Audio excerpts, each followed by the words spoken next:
All right, Nacho. What's up, bud? Welcome. Salud. Thank you, sir. Thank you for setting this up and putting this together. Dude, so we always have super interesting well, I think we have super interesting conversations. But I think, bro, you have a really unique story. Thank you. So I just want you to share it with everybody, bro. Like, let's start from the beginning. Where were you born? So, born and raised in Chicago. I was born in Cabrini Green Hospital on Polk and Racine. It's shocking that now you see it, and it's a bunch of condos. There's a hospital? There used to be a hospital on, Polk and Racine, Cabrini Green. That's where I was born. Oh, wow. Yeah. That's crazy. Yeah. So Back of the Yards neighborhood is where I grew up. I was raised there, and very recently I actually moved back because I see a transformation occurring. Right. And I'm glad to be back and reinvest in my whole community. How was it back in the day? That community, was it predominantly Latino like it is now, or? So back when I was born, there was a transition occurring, and Back of the Yards has always transitioned. A lot of neighborhoods in the city of Chicago have always been transitioning, and it was primarily a Polish-Lithuanian neighborhood. A lot of the jobs that were provided for Back of the Yards residents were from the old stockyards. Right. So it was transitioning from Lithuanian, Polish, and slowly transitioning into a primarily Hispanic, Mexican neighborhood. And now it's significantly shifted. Yeah. So you have a little bit of everything. So when you were growing up, all your friends were those eran Latinos, or was it Lithuanian? You know what? We had a lot of people that kind of stuck around from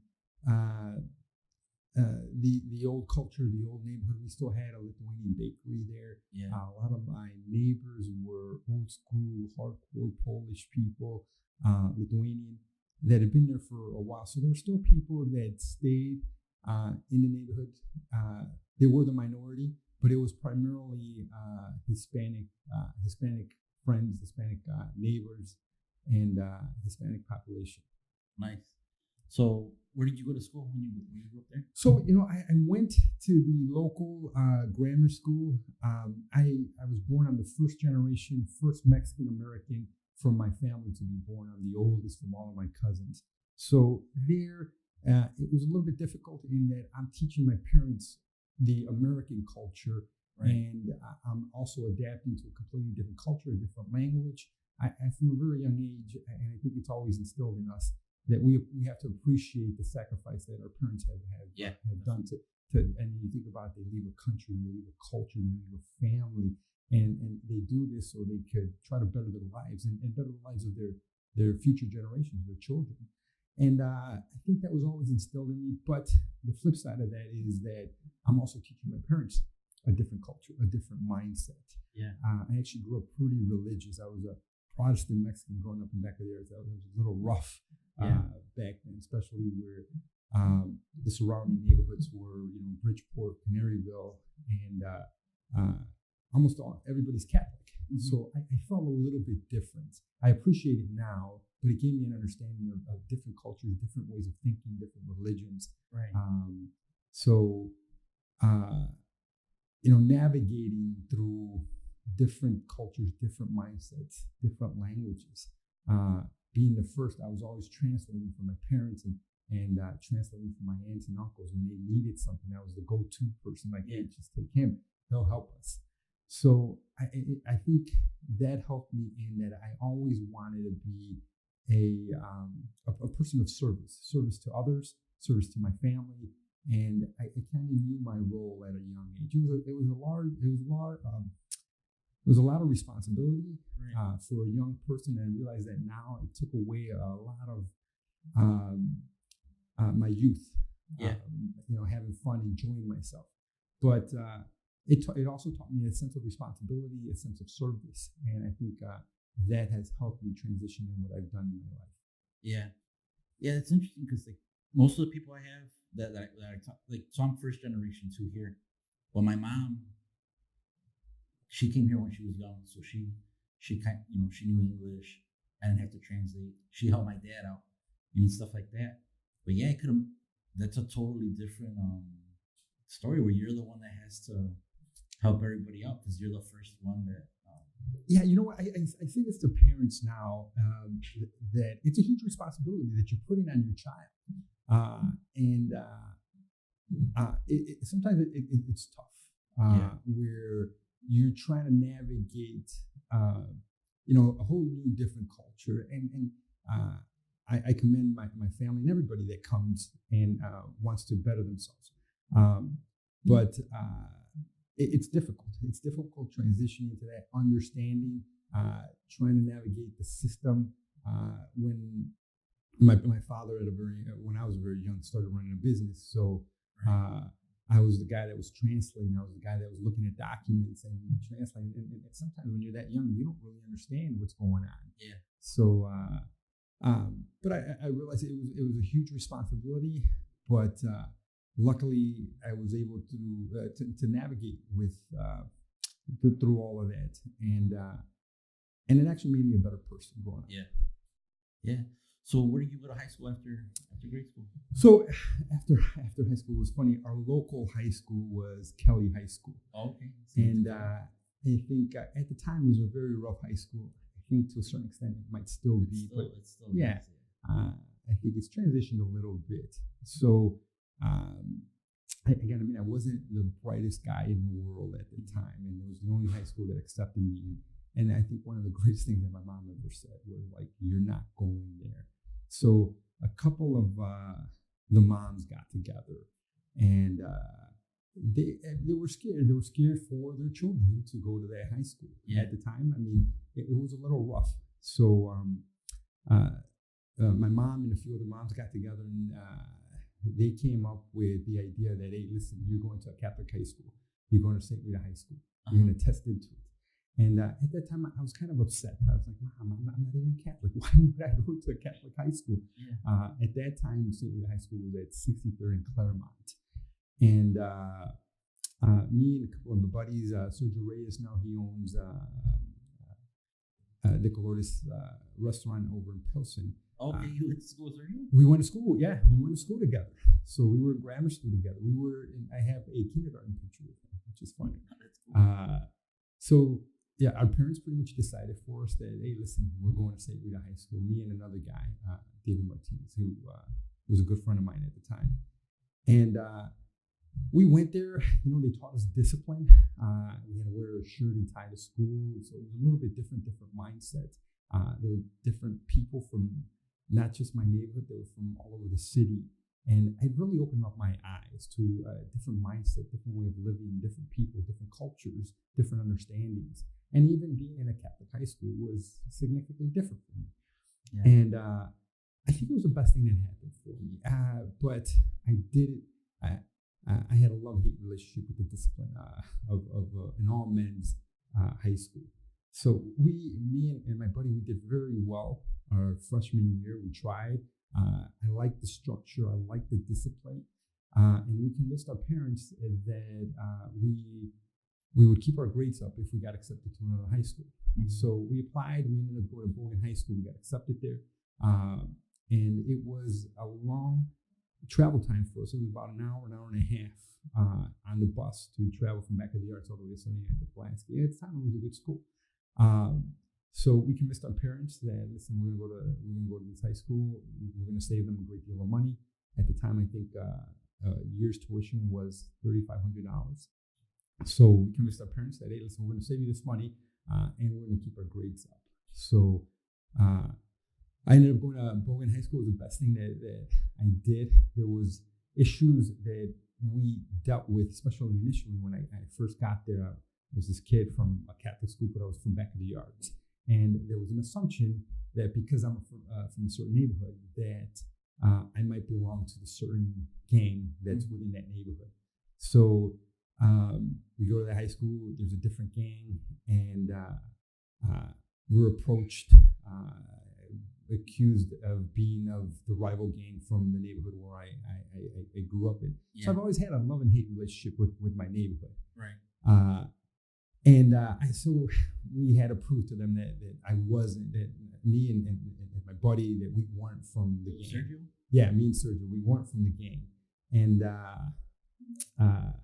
so we had to navigate and through all of that. We had to hang out with a certain group or hang out with certain guys that to prove, hey, listen, we're hanging out with these guys. We're not from the gang in our neighborhood. And the funny part about it is when I came back, because I stopped hanging around the neighborhood, I hung around school a lot. I played basketball afterwards. I was very athletic. And when I stopped hanging around in the neighborhood, stopped going to basketball courts, stopped playing baseball. Now I was accused in my neighborhood of being in the gang from the high school that I was a part of. So here I am navigating through two separate ways of thinking, two separate systems, two separate my school and my neighborhood. Yeah. So I look back at it now, and I kind of appreciate, because I had to figure out ways to communicate with people, understand when I can stand up for myself, and when I should step back as well, right. And what kind of alliances do I build? Yeah. And I think we do that in life constantly. So I look at it back now, and I'm kind of grateful for it now. Yeah. Unfortunately in life, you're not always going to be protected. There's things that you're going to place yourself in that are going to be rough, and how are you going to figure it out? How are you going to manage? Right. Who are you going to align yourself with? How are you going to get through this? So it was a incredible learning experience. Looking back at it now. Yeah. That's cool. Yeah. So after high school, you went to college, or let's go back to that though. So going from public school to Catholic school and then back to, because Bogan's public. It's a public school. Yeah. Now, what do you think do you think that influences a lot, like kids? Is there a big difference between the different schools and the education you get? You think, or is it just the neighborhood that it's in, where you're going to have pressures like gangs and other stuff going on that's not going to let you concentrate? You know what? I will say, for me, I've always been a person that needed discipline. Mm-hmm. My parents are very strict. I love them to death. But I was able to manage because I'm the oldest. I was the boy. I spoke the language. I was able to tell them certain things, and I was able to get away with things that I actually, when my kid brother was born, I didn't allow him to get away with. So one of the things about Syria specifically, and I love my experience there, was very disciplined. There was a lot of discipline. The priests were pretty rough.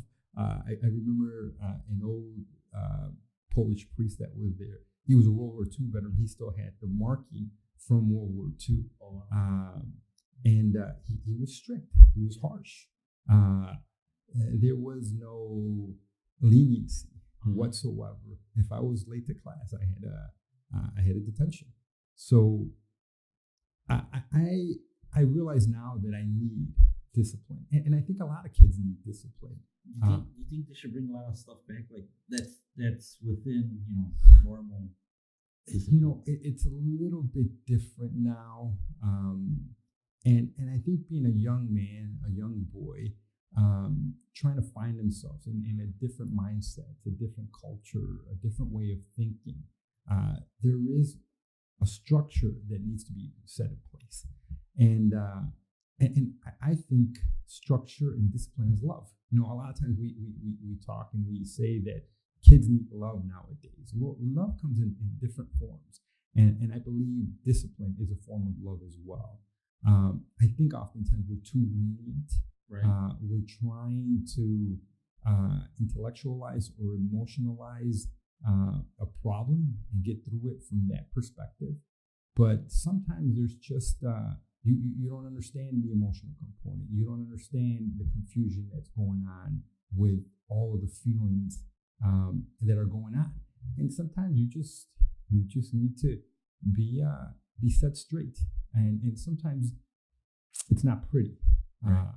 And you can't make discipline. And discipline oftentimes isn't pretty, and sometimes it's harsh. And I think throughout my life I needed that. Yeah. So after high school. So, I got accepted to the University of Illinois at Chicago. I was pretty excited about it. For me, I was like, wow, I can't believe I got accepted to high school. And I always felt that I wanted to be an example to my siblings and my cousin. There's a story one time that my parents were talking, and I remember I'm in a van and I'm young. And my younger cousin, Freddie, my cousin Freddie, he was doing something. I forget if he was in wrestling or whatever. And my mom says, hey, listen, you have to try harder because you have to be better than your cousins and your siblings. And I remember my father, he just stopped the van and he says, what are you talking about? No, that's not the case. Listen, you have to set a standard and you have to help everybody underneath you surpass your standard. Yeah. And everybody has to be better than you. Otherwise, you're a failure. And he says, you have to be better than me. Yeah. Otherwise, I'm a failure. Right. And, I always thought of that. And I always felt like, listen, I want to be an example. I want to be an example for my siblings. I want to achieve certain things so that they can see me. And I always thought leadership through example is important. So I get to University of Illinois Chicago. I'm all excited. It's my first semester there. I was majoring in teaching of math. I love math. I loved analytics. And I tested straight into calculus. And I don't mean to generalize, but I get to calculus and all these Asian kids knew what the hell they were talking about. And I was lost. And at the time, Street Fighter was a popular video game. I found the quad where all the video games were at. I was a good pool player. And I just hung out playing pool and video games a lot of my first semester in college. Yeah. So needless to say, I blew it.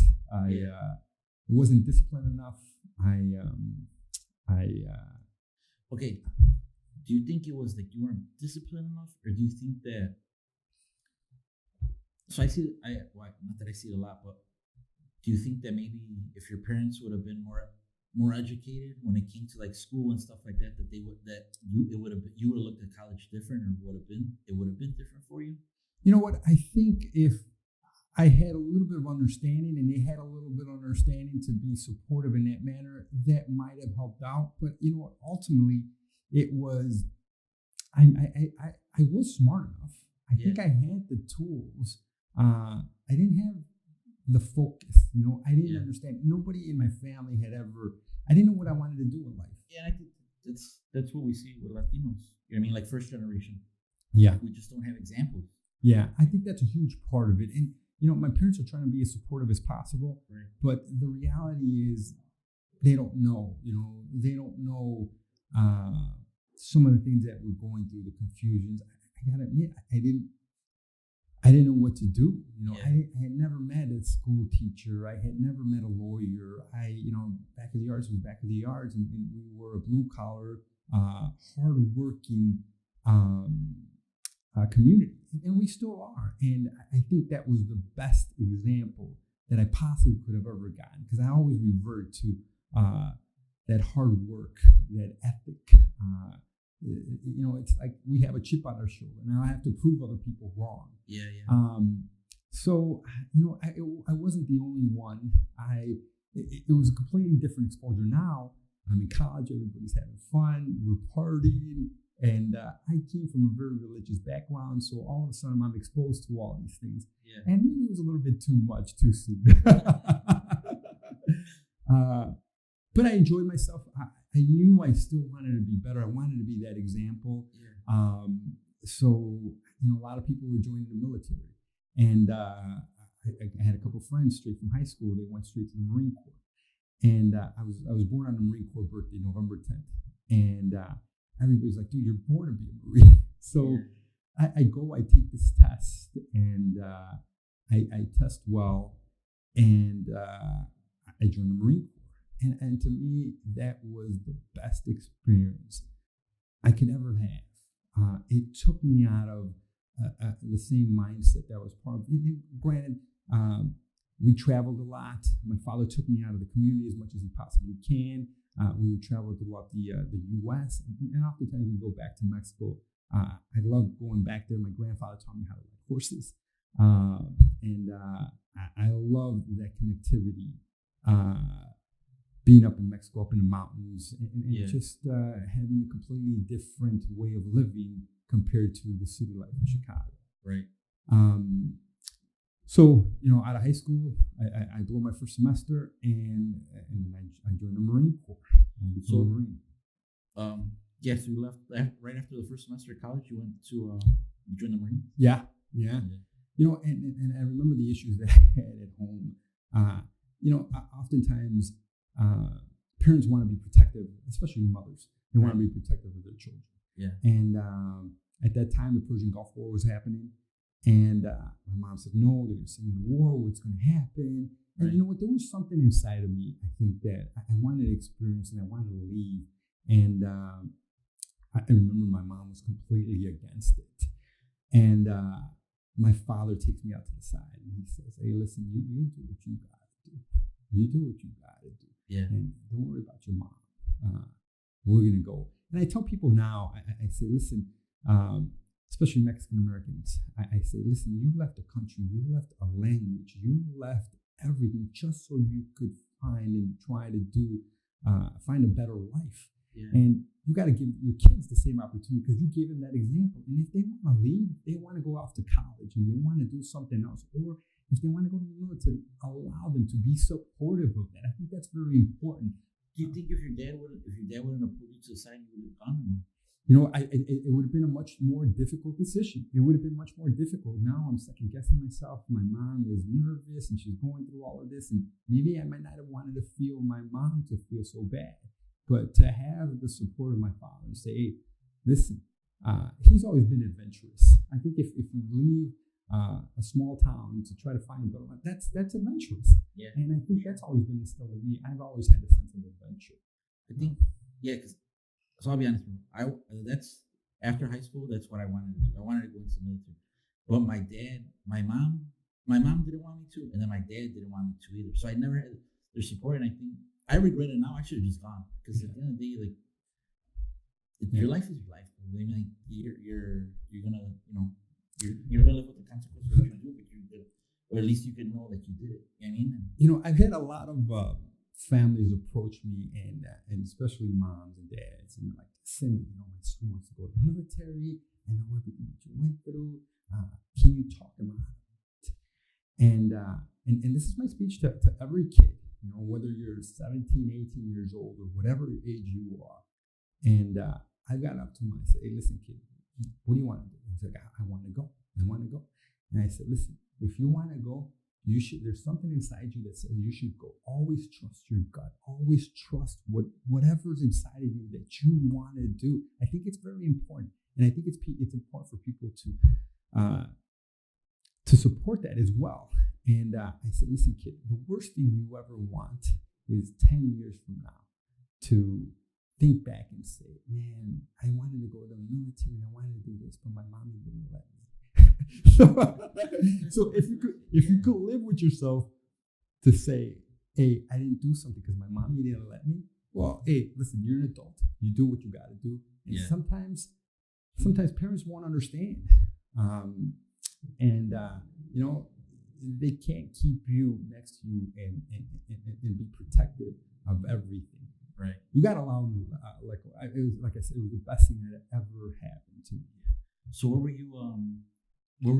Where did they send you to for boot camp? So I feel like I got to tell the story because it's a funny story.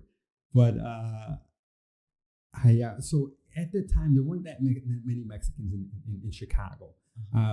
We were a growing population, especially back in the yard. What's that? What year was this? Was 1994. So 1994. And I get sent to Southern California, San Diego, MCRD. And I'm like, this is going to be so cool. I'm going to chill out with Mexicans from California. And there's going to be so many people from everywhere. And get on a plane.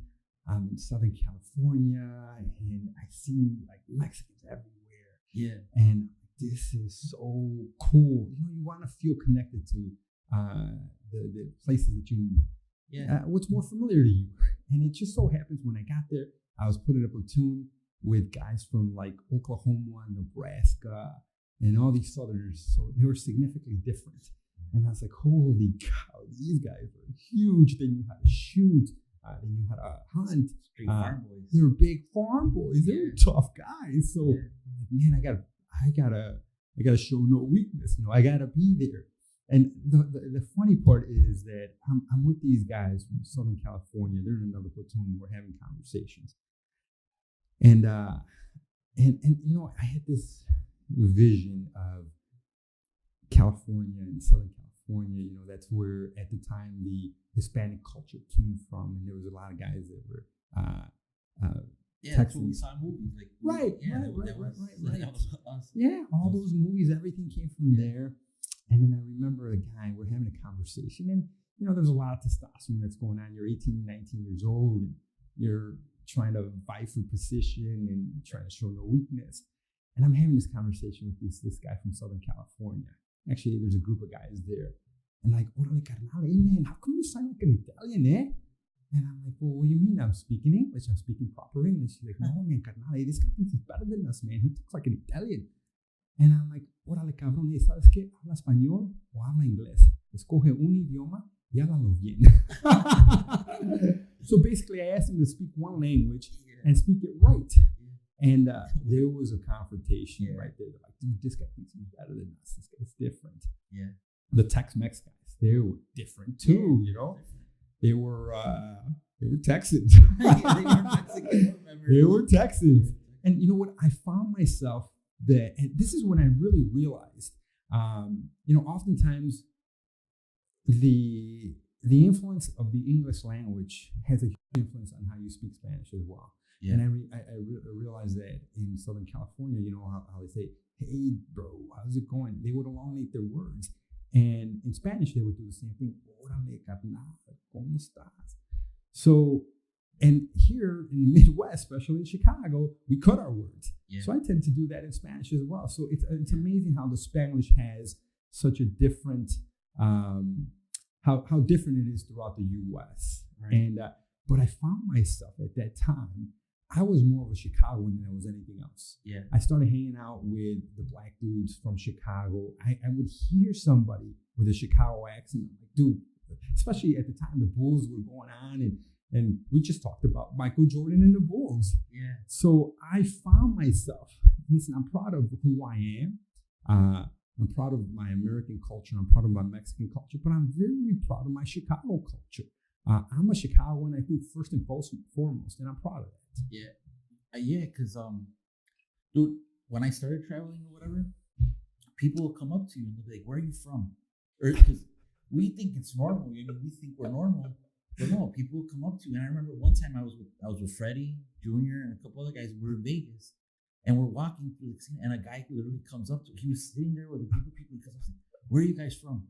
And then we're like, "Where do you want?" We're like, "We're from Chicago." He's like, "Oh yeah, you guys got that big space."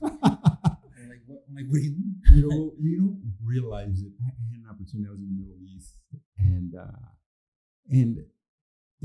there I'm talking very proper. There's certain things that I'm doing, and then I hear a guy from Chicago, and then immediately it just comes out. Yeah. I'm like, hey, what's up? What's going on? You're from Chicago, and then my Chicago accent comes out, and it's so funny, but. I think that's when I really started realizing that how connected I really was. At that age, you're trying to find who you are, trying to figure out what you're going to do in life. And I really realized how important being from Chicago, what that really meant. And it means a lot. I think we're a tough grit, Midwestern, hard-working, blue-collar community. And I started realizing even back in the yards where I grew up, some of the things that it taught me and how important that was and how I took that to other places. Honestly, my theory is that because Chicago is a super segregated city, you know what I mean? Like there's still the lines are pretty. They're not as much as before, I think, but the lines are pretty, pretty cut. I mean, this neighborhood's this nationality, this neighborhood's this nationality.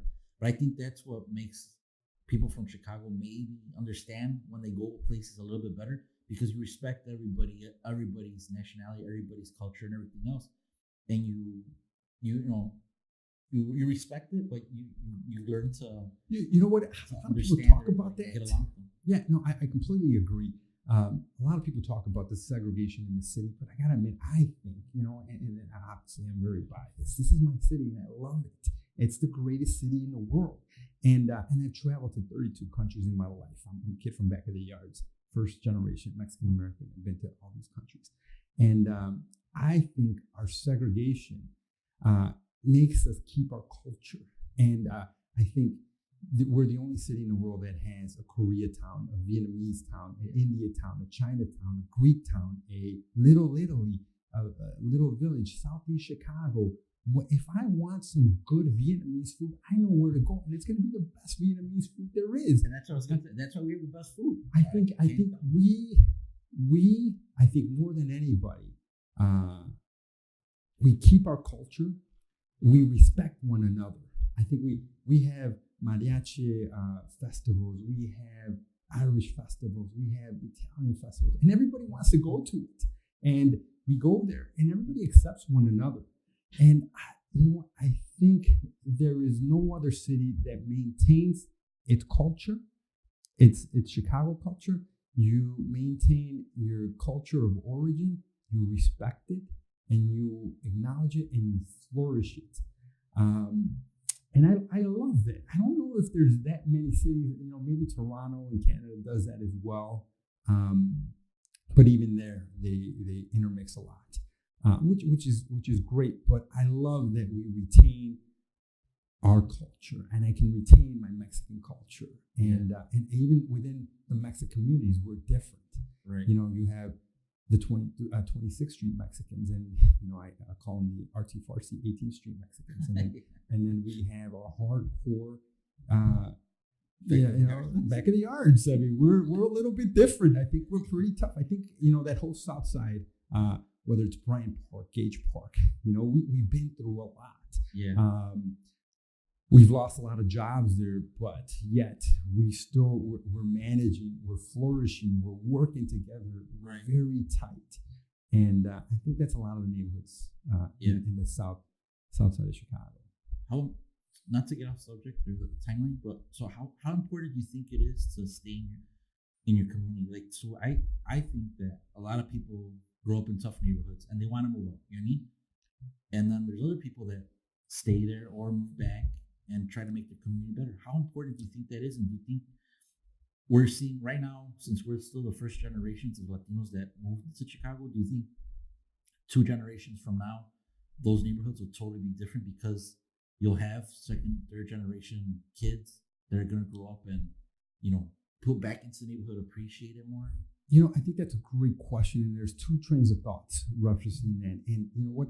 If you have your parents and they came here to provide a better life, well, you know what? You're supposed to provide a better life for the next generation. And if that means sometimes letting go of the old ways and starting a new way of thinking, I don't think that's a bad thing either.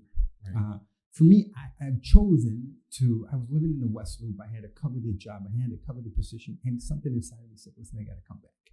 And I recently took 2 abandoned properties. I gutted them down to the stubs. And one of them, I made affordable housing where people want to come back and they want to live in the community because they see the transition and they see the changes. But that's where I'm at right now. And I'm not going to fault somebody for not doing that. It's just something that I feel inside of me that I need to. I have the luxury. I'm not married. I don't have any kids. But if I had kids in a family, it might be a different priority. Yeah. So I think you should progress. And how do you progress? Sometimes it might be moving out or leaving. And I think leaving the back of the yards for the time that I did and seeing and experiencing other things has been very beneficial. But now I wanna be part of the transformation and the change that's occurring in my community, and it kind of needs to as well. So I think it depends on the person.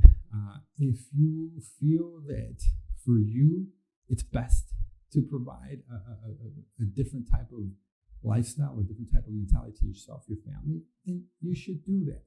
Yeah. You're just doing what everybody else has done as far as taking a risk, moving, changing, and adapting. Yeah. So I think it depends on the person. So going through boot camp, you know, all these different people, all these cultures. You have beef with the Californians now, all this other stuff. Afterwards, we got along great. Yeah. And then, so then what happens then? Where do you get stationed? So, for me, I was just a reservist. So I did 11 months of active duty, left, came back, and I went back to college. It was something that was very important for me. I wanted to go back to college, and I wanted to show that I can accomplish this and I can get a college degree so I can show my siblings and my family that, hey, listen, this is important. This is a way of getting an education. And it was beneficial in that they paid, the military paid for my college. I was still a reservist, so I still went a couple of weeks throughout the year, 1 week in a month. So I was still connected with that military lifestyle. And it was a completely different culture. There was a military culture. And I appreciate it. It was very disciplined. And like I said, I needed that. I got to admit, when I came back from the military, I never got anything less than a B while I was in college. So I needed that good ass kicking. So it was beneficial for me. Not everybody needs it, but I did. Yeah. So I went to college. I switched from teaching the math to teaching the history. I became a huge history buff. Yeah. I focused in military history. All of a sudden, I was interested in military history from Roman times to World War II, and even now, I'm still a huge military history buff. Right. How important is history? I think it's super important. What? You know what? I think it's important in different ways. I have the luxury that I know where I came from. I've spoken with the people in where my parents are from. I've walked the same lands and the same mountains that my ancestors have walked, and it just means a lot. Yeah. It's also important to see where we came from, where we transitioned, how we transitioned, and how we're going to continue to transition, how we're going to continue to change. I think it's huge. I think it's very important. Yeah. So you go through college, you graduate? So I'm on my senior year. I'm in a fraternity. I'm president of a fraternity. I'm enjoying myself, but I'm disciplined enough where I'm studying as well. Yeah. So I found the balance at the time. UIC? And I'm still going to UIC. Okay. Yeah. So I'm majoring in teaching history. A buddy of mine, we have a basketball game with another fraternity. A buddy of mine says he's applying for the police department. And at the time, I even said, hey, dude, what are you going to be a cop for? Yeah. And no way. So we drive. I go, at the time, we had a handwrite the application and submit it. There were only 3 places throughout the city where we could submit it. And this particular instance, it was Malcolm X College. So as I'm pulling up, there's a parking space that opens up. The person's leaving. I find a parking space. So I tell my buddy, hey, listen, I'll walk in with you. There's a $20 fee at the time. He's got his application all typed up. It's really nice. It looks good. And I see a sign, and I think everything happens for a reason. And I think I've been blessed in life as well. And there's a sign that says, military personnel get the fee waived. And I'm like, oh, I got my military ID. I should apply for this thing. Yeah. This was a test, or what's that? This was a test, or this was just the application to take the test. Oh, okay. So I go up to the lady. I'm like, hey, man, listen, here's my military ID. What do you think? Should I apply for this? Can I? I didn't even have $20. Yeah. And the lady looks at my ID. She says, oh, my God, you're a Marine. You guys make good cops. My husband's a Marine, and he's a cop. And she's like, she tells me exactly how to write it up. And I fill it out right then and there. She says, go work on the test. I end up taking the test. I do really well. Yeah. I'm on my senior year in college. So at the time, I think I was at the height of my intellectual life. Uh-huh. And I scored well. Plus, I got bonus points because I was part of the military. And I got hired almost right away. Yeah. How hard was it to become a cop back then? Was it hard? Because I know for a while it was hard. You know what? Now I think they're hiring now more, but back then, I don't know. I think we go through different different values where it's easier, and depending on the need. At the time, there was a large need. I was young. I scored well. I had a good background. I had been prior military, college, very involved in the community. So I think I was blessed, and it was pretty easy for me. Yeah. Was there a lot of Latinos at that time? You know what? There isn't as many now. I think we've grown in the law enforcement community throughout the state, both in Illinois State Troopers, suburbs, and even within the city. So we've grown significantly, but at the time, there weren't that many. And truth be told, I had never even met or had a conversation with. I had this envision of, listen, the reality is nobody likes people in law enforcement, right? You go to Russia, nobody likes them. You go to Colombia, you go to Mexico, you go everywhere in the world. Hey, listen, you guys aren't liked. Yeah. It's just it's a train of thought that everybody believes, and I don't think it's accurate. But I had part of that belief system while I was going to college. Yeah. Awesome.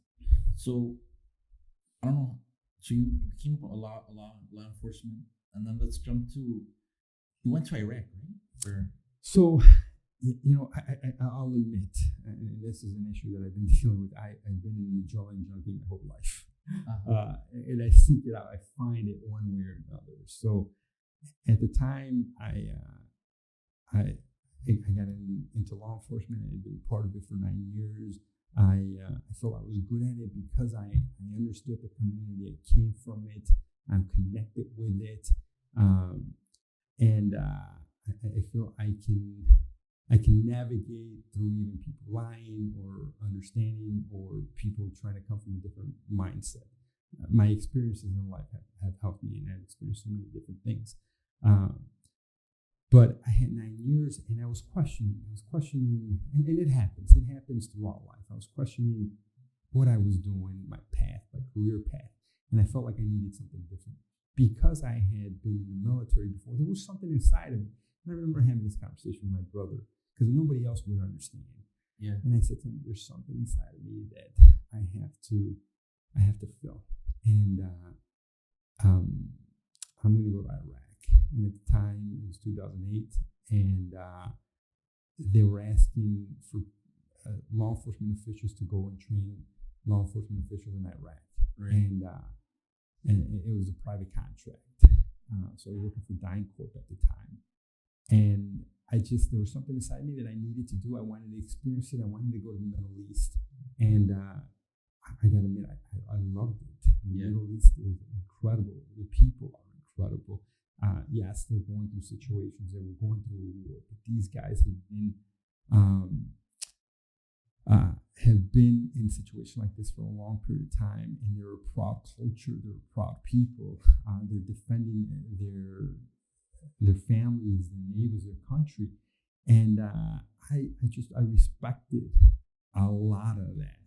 Yeah. And I got to admit, I grew a beard. I picked up a lot of the language, and I blended in very well. Yeah. So the ongoing joke was, every time I met somebody from the Middle East, whether I was dealing with Iraqi generals or higher-ranking people within the police department, they call themselves generals. And they look at me and they're like, hey, listen, where are you from in the Middle East? What tribe are you from? And I'm like, nah, listen, I'm Mexican. Had they ever met Mexican? No, I was different. I was very different. Yeah. And the ongoing joke was like, hey, listen, you look like one of us. You look like you're from one of our tribes. And I said, listen, the funny thing is, all you guys look like a bunch of Mexicans to me. So we're even. So it built a bond. I was able to pick up the language. I respected people. I saw a lot of good qualities in them, and they were very good people. Yeah. Do you think that helped you get stuff done easier over there? Well, I think my whole life I try to find some sort of connectivity or connection with whoever I deal with, or whoever I'm with.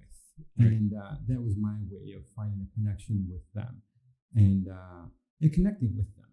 And I really loved the culture, the people, the mindset. I got to travel all over the Middle East, and I had a different level of understanding of them, what they were going through, and I think ultimately they were just trying to protect their family, and I understood that. I've always tried to do the same thing. What part of Iraq were you?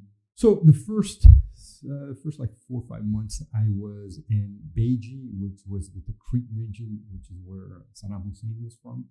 At one point, I was about 80 miles away from the Iranian border. Small rural area, really good people, and one of the things that I realized that people from rural areas, no matter where you're from, there's a lot of similarities. You know, you're farming, you're struggling. You got to wake up, you have responsibilities, and I saw a lot of similarities from when I was in Mississippi or when I was in Mexico, and very family, close knit communities, and I enjoyed that. The remainder of the time, I went to Baghdad. Yeah, to Baghdad the rest of the time.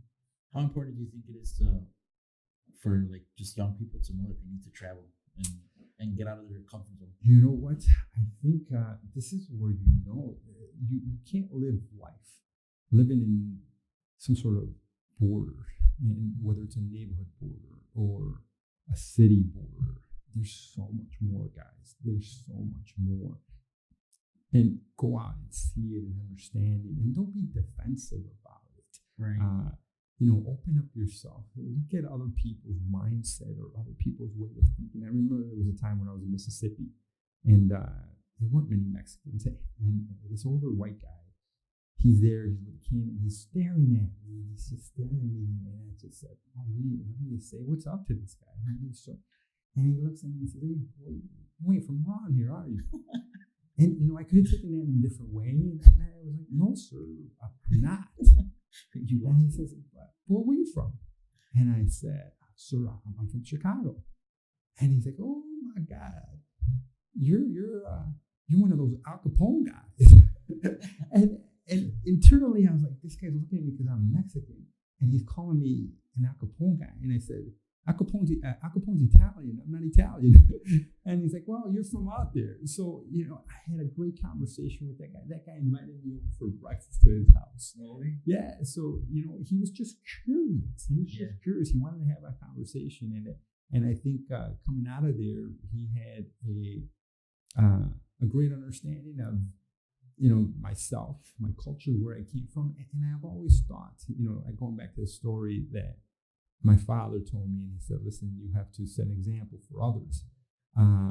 Well, in that situation, I had to be an example for other people, whether it was my culture, Chicago, where I'm from. Yeah. And I think I'm very proud of being that example, that representation, to say, "Hey, listen, this guy's from Chicago. He's from Back of the Yards, or he's a Mexican American."